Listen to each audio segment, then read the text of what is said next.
Okay, guys, I just want to preface this video first by providing context because I actually just recorded all of this and realized that the first part didn't have any audio. So, the context for this video is growing up, especially in school settings, but just in general, my parents had very high expectations of me. And as I went throughout my life, not knowing I had ADHD, it actually messed with my own standards of what was good enough. And there were so many experiences throughout my childhood in terms of schooling where, now looking back, I was like, the ADHD was pretty obvious, but it did go very unnoticed, and it will go unnoticed for a lot of people who aren't necessarily educated about what that can look like in people, especially young women. And I feel like some of the reason why it went undiagnosed is because, I actually did well in school for the beginning part of it. So, elementary school, middle school. But that was only because I was actually interested in what I was learning. I really liked school at that time. And not even in an arrogant way or anything. It was actually pretty easy for me. But a lot of the reasons why my ADHD did not necessarily show up is because I was very easily getting these things done. And so, like, getting an F on anything, banned.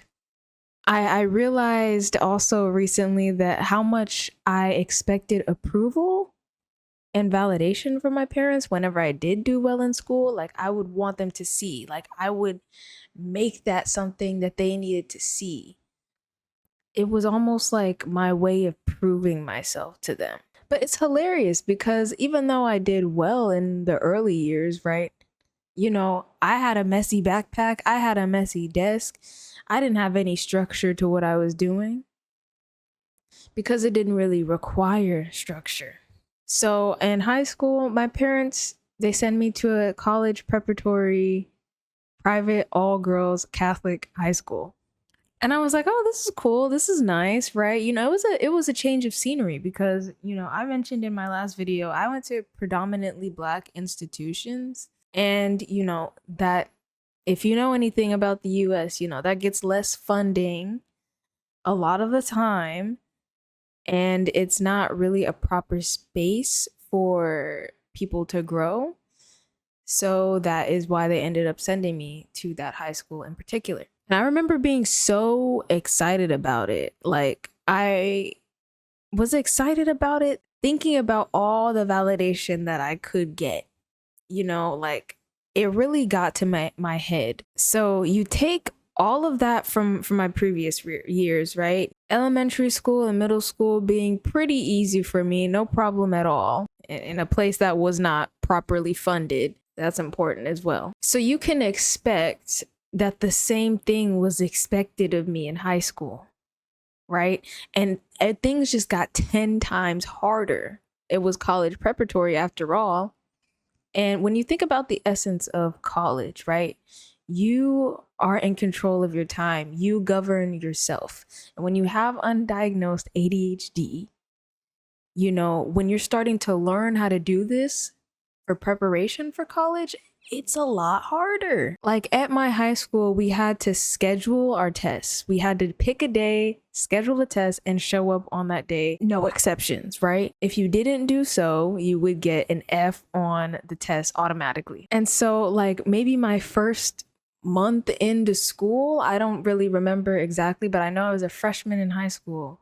Very early on, didn't know I had undiagnosed ADHD. Struggling already, right, with this need for structure, forgot to schedule one of my algebra tests, and my parents were so upset. They were like, one more F, and we're pulling you out of this school. Oh, okay. Actually, I will read you an excerpt from my journal about this back in like 2018. All right, it took me a little while to find, but I found it. The journal entry is titled Stress from September 19th, 2018. All right, this is freshman year of high school me Undiagnosed ADHD, mind you. School has started. It's hard to believe, but it has officially been a month now. I've learned so much about school, and it feels like my head is about to burst with all this importance and crucial information. And with all of this stress, I managed to miss a test, and I now have a 46 in algebra. My nagging parents are killing me and are making all of my stress worse. I've already tried so hard to keep all A's, and now that I've missed a test, I have to stress even more to make sure any other assignments are not F's, let alone anything under a 91. Anything under a 91 is a B, mind you. And that was my high school's grading scale. That's how that worked. Trust me, I want to do good, but I feel torn apart. I don't like stressing over school. I don't even want to think about school. If I get one more F, I'm pulled out of private school, and my parents have no problem with doing it. I walked in the hallways yesterday thinking, what would it be like to lose all this? That honestly made me sad. I want to stay here, but the stress is killing me. I make mistakes, but I can't do that anymore. I can't give up, but I miss doing things that I love. School is taking over my life. And I think that's the point where school actually started to get very difficult for me because it required that structure. But the fact that that was a college preparatory school where I needed to have some kind of structure, and they stressed that at my high school's orientation. They said, keep structure, stay organized. Executive dysfunction here. That's kind of hard to do. So you take all of that, right? And I remember my parents saying to me at the time, to a 15-year-old girl with undiagnosed ADHD, already starting to feel the struggle, we're banking on a scholarship. You guys invested in me, right? Which, yeah, that's great. That's good to see the potential in me and want me to do well. But then to say and put the burden on me, we're banking on a scholarship. That's a lot. And that was basically the fear that kept me. And I don't even want to say it kept me going, but it was the thing that was always in the back of my mind that kind of added to my level of perfectionism and holding myself to an unrealistic standard at that time. Like I have to show you guys another thing. I have to show you guys another thing as well. So there's this website called futureme.org that I would go on in middle school and like write future letters to myself. And I was 12 years old, and I wrote this following letter to myself. Hey there, it's your 12-year-old self. What? I didn't mention it yet? You should be in college right about now. You definitely graduated high school. I mean, look at your grades. Well, I don't know what college you're at right now or going to be at, but it better be a good one. You better get a doctorate degree. I also wrote in another letter to myself from middle school to high school, and I wrote, at 12 years old, I know how much you hoped and dreamed about going to Harvard University. I hope you get into honors classes, stay at the top of all your classes, and don't forget about the ACT and SAT tests. So much to do, but not enough time to do it. So I bring that up just to kind of put into perspective how much that standard of myself existed from such a young age. Like I already had in my mind thinking, okay, I need to be the best of the best. I need to complete everything. Me being 12 years old, telling my future self that I need to get a doctorate degree, and future me not even being interested in that remotely. And that's nothing against getting a college education or a graduate school education. That's amazing. But it's like, I know that that is not something that I would want to do. And I had to like kind of think about how many of these thoughts were just people projecting their expectations on me versus me actually wanting to do the thing. I didn't even really know anything about college when I was 12 years old. I just knew that a doctorate degree was the highest form of a degree that you could obtain. And so I said, because that is the best of the best, I need to achieve it without even really knowing what I was doing it for. Do you see what I'm trying to say? Like, this runs so deep, and I feel like I felt Probably the most pressure in high school, not even college, and I will get to college in a little bit. But in high school, I just remember so many things being said, like, oh, just do your best. But my phone and my PC getting taken away from me or getting penalized for getting C's at the end of my sophomore year. And then I had to think to myself, I was like, do I really want to hold myself to these high standards, or are there just very strict consequences for not holding myself to these standards? Because, like halfway through high school, I was like, actually, I do not like it here. I actually do not like it. I appreciated all of the opportunities that I had there because I really do genuinely feel like it propelled me forward in my life. Don't get me wrong there. I'm still appreciative for that. But above all else, I felt like it was more of my parents' choice than my own. And I was struggling so bad, you guys, and not even knowing what was wrong with me and giving myself that same criticism for not being able to keep up with routines, keep up with a schedule, stay organized, asking myself, what's wrong with you? Why can't you do this? And I was just desperately trying to hang on. But even so, you have people telling you, just do your best. I am. I've got to find more. I probably have even more examples because school has always been a struggle for me in some way, shape, or form, whether it was, actually socializing with other kids or the actual structure of schooling and learning. It's always been a struggle in some way, shape, or form. And I have so many journal entries for throughout my childhood where I describe this. I never felt like I really had the support. It was just this expectation. And not once did someone ask, are you okay? I was having a hard time, you guys. Like I remember, you know, getting these updates about my grades and being told like, "Oh, your grade went down by 1% in this class. What's going on?"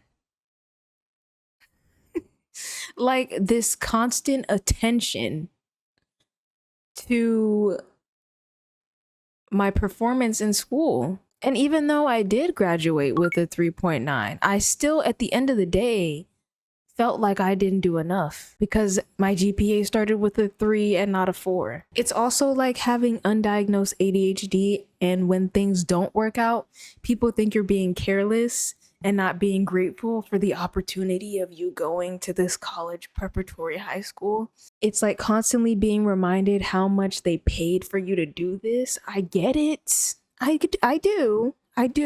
But it's so unhealthy for that to be my driving force. And that only added on to my perfectionistic tendencies. So it was really damaging. Oh my gosh. And I remember more than ever just wanting to go to art school. Like I wanted to go to art school so bad.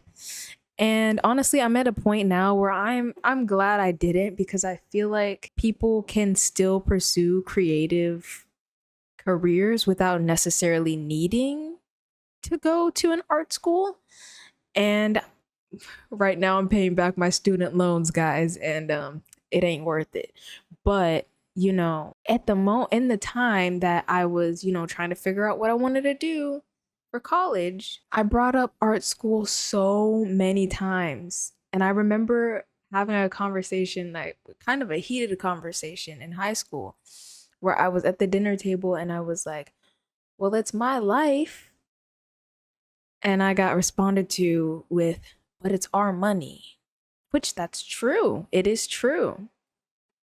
But I never really felt supported for the things I wanted to do, because I remember explaining how deeply because art, even now, art is like at the focal point of my life. I couldn't imagine a life without it. And I was explaining how deep that desire was for me to go to art school at the time. And I just remember hearing, like, it's not something that your merits will be able to count toward, you know, like essentially saying, if you go here, that cancels out all the work that you did in high school. Like it needed to show or something.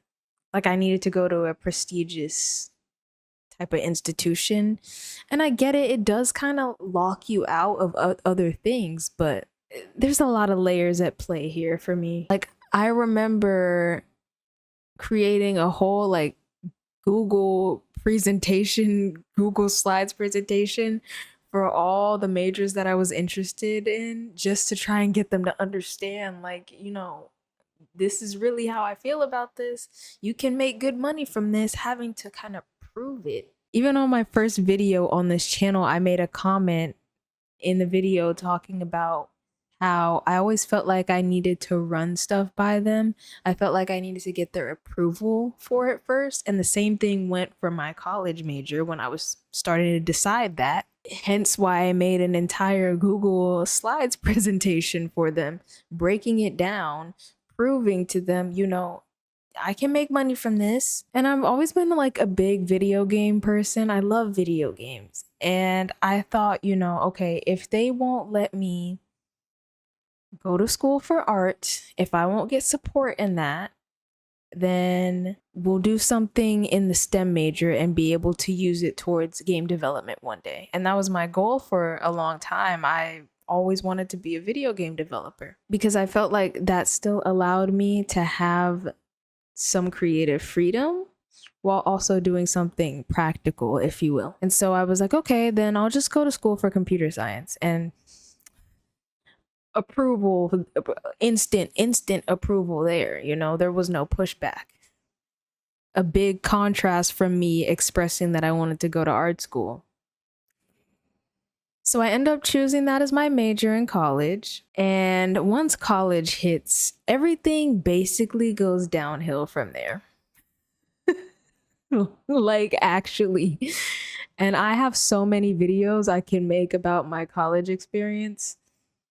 But, you know, for the sake of this video, I will just talk about my actual academics. You know, I already felt like an imposter because I was sometimes the only woman in my classes or the only Black woman in my classes. So that was already kind of jarring for me. That was already kind of a new experience for me. And the thing is, I'm a creative spirit. I always have been. I always will be. I can appreciate STEM majors, and I actually have learned a lot, you know, even though I ended up not really liking the major that much. I learned so much invaluable knowledge from being in a STEM major. What I really wanted to do again was some kind of creative manifestation of computer science, which for me, that would have been game development. But to get to that point, I had to study the intricacies of actual binary code, you know, like it made me have to truly understand how computers work at their very basic parts. And that was hard for me because my driving factor was creativity. And when I was doing that, the creativity would have had to come after, as opposed to being blended into my curriculum, into my major. And one thing about me and a lot of people with ADHD is that we do not care about anything that does not interest us. We can't sustain focus easily on things that don't interest us. And the same thing went for college. The same thing went for my major. And oh my God, I got to the point I was like skipping class. I would go to class sometimes, but then just kind of stare at the wall and not really understand or pick up on what was being said to me. I couldn't focus because I wasn't that interested. And I remember the moment where I felt like, man, I think I just picked the wrong major. And, you know I had the opportunity to switch majors for sure. But there was this feeling in the back of my mind where I told myself, oh, well, you've already gotten this much done. You might as well push through. Or if you don't push through, you're not really that smart and you aren't living up to what you should be living up to. And with my declining interest in my major and realizing actually this doesn't light up my soul whatsoever, on top of my need to still live up to my parents' standards that they had of me, those two things really conflicted. Because how could I tell them, I actually don't think I want to do this anymore? There was also this like weird hanging guilt over me. Like, we paid for you to go to this college preparatory high school. You need to finish college. If you don't, I feel like it would be a waste. I heard these things. I heard these things years ago. And even if that wasn't explicitly said, it was absolutely implied. And I know this. I lived it. When you start, kind of connecting the dots for all these things that were said to you, you realize just how much this stuff runs deep. You realize just how layered this whole situation is. When you're an undiagnosed ADHD person and you don't have any knowledge of what is going on, but you're still held to a high standard, there's this disconnect. And you end up actually invalidating yourself, feeling this sense of shame when you don't live up to these standards, but you don't even know what the heck is going on in your brain. You don't know what's causing you to be this way. You just know you want it to stop. I honestly feel like I could have finished college if I was diagnosed sooner. I wish I was. And I'm gonna read one last excerpt for you, okay, that relates to this. This is a message that I sent to a friend, but it's very relevant to this conversation that I'm having with you guys. So basically, last semester, I did terrible in terms of grades, even though I knew I was capable.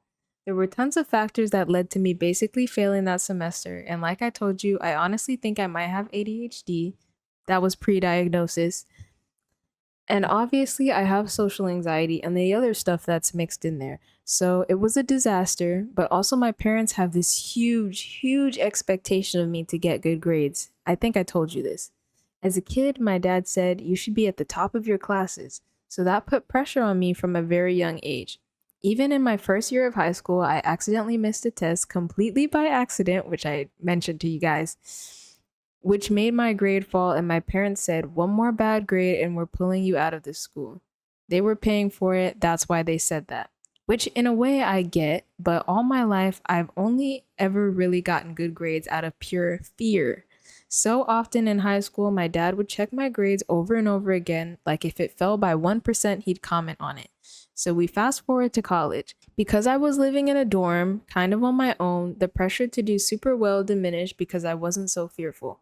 Plus, I was the only one who had access to my grades, so my parents didn't check them and they stopped asking so often. So, naturally, they kind of fell because imagine being burned out for a good decade of your life when it comes to school. So this all ties into today, which this was a whole thing that I did. My dad needed to see my grades because I have insurance for my car. If you have good grades in school, they give you a discount. My dad wanted that discount, so today he said, let's look at your grades together. So obviously I'm freaking out, so I spent this entire morning figuring out how to make my grades look good. I did pull out the computer scientist within me to code something that showed what I wanted it to show on the webpage, but basically that took a good 3 or 4 hours and tears were shed. In short, it somehow worked, but it was a very stressful situation. And you may be thinking, why don't you just tell them about your mental health problems? Maybe they'd understand.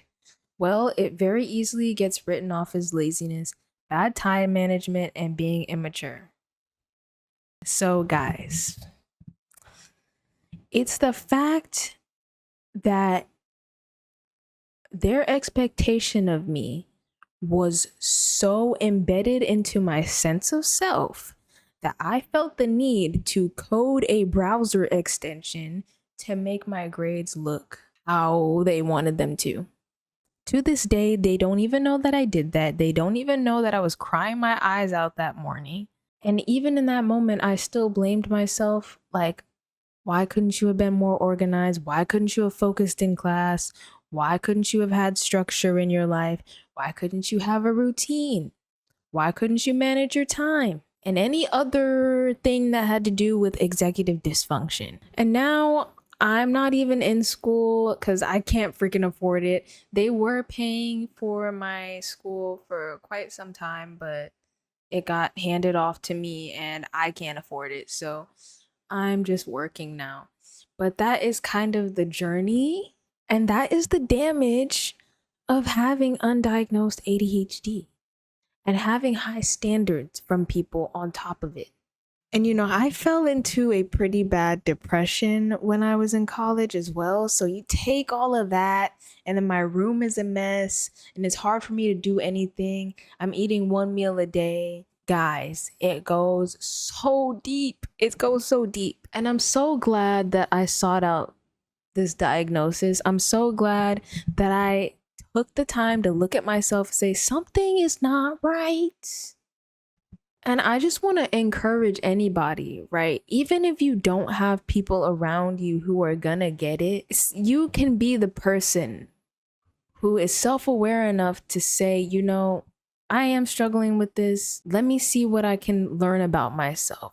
Let me see what I can do to gain more knowledge, to get more resources. Because they weren't going to they weren't going to think that was ADHD. I told them at first, like the first time I even mentioned that maybe I think I might have ADHD, it was like, oh, well, I thought that was like a hyper person.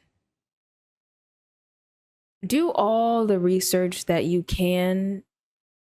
If you have symptoms that might line up with something, do the research. Literally, knowing that I have ADHD has changed the way that I've shown up in the world, has changed the way that I give myself compassion, has changed the way that I set certain systems in place that specifically work for me, because I have that baseline of just knowing. And just knowing and learning to not say, what's wrong with you? Why can't you do this? Because you're different. Because you're different. And if you don't have resources and people around you, of course you're going to struggle. Of course you're going to have a hard time. And that's why, I personally had to take matters into my own hands. I couldn't study without opening like 100 different tabs and getting distracted like every 5 seconds, picking a song and then sitting there listening to music for like 3 hours. And then after the 3 hours being like, oh yeah, well, I forgot to finish this assignment. And now it's already past the due date. I encourage you, if any of this resonates, do some research. Do some research. There's nothing to be lost from this, only something to gain by trying to understand your behavior, understand why you are the way that you are. And like genuinely, like I'm probably my happiest not in school. And I used to think, that was tied to my intelligence. That was tied to my ability to learn. No, I love to learn. I have so many interests. I love delving into different topics, different fields of study, and just learning things in my free time. I've always been a learner, but see, when you put this school structure in place that was never built for people like me, how could I be happy in an environment like that? How could I excel? That on top of a toxic household, guys. And there's also this idea, right? Like I used to tell myself, oh, I don't even have it that hard. Just because it doesn't look like it doesn't mean that I don't have it hard. Doesn't mean that I don't struggle with things. And when you're being freaking belittled, you don't know. Do you know any better? You don't know any better. So yeah, that's the damage that did to me. And honestly, I'm still learning how to get rid of some of these beliefs. Teaching myself to automatically give myself grace when I don't necessarily do the absolute best. And even now, to this day, everybody tells me, you're so hard on yourself. How do you think that we got here? How do you think that we got here? So yeah, guys, that's really how big of a part this has played in my life. And if you can relate, please share your experiences. I would love to hear about it. And I really just want to connect with anybody who gets me. And this hasn't been something I've been really able to talk about. So, you know, letting this all out right now just felt so good. And that's, again, at the end of every single video, I always say, I love this channel, but I love this channel. And thank you to my 4 subscribers. You guys literally made my day. Thank you guys so much. Thank you guys so much for being here. If you have chosen to subscribe to this channel, just know it means absolutely everything to me. I hope that maybe this video resonated for those of you who can relate. So yeah, bye bye.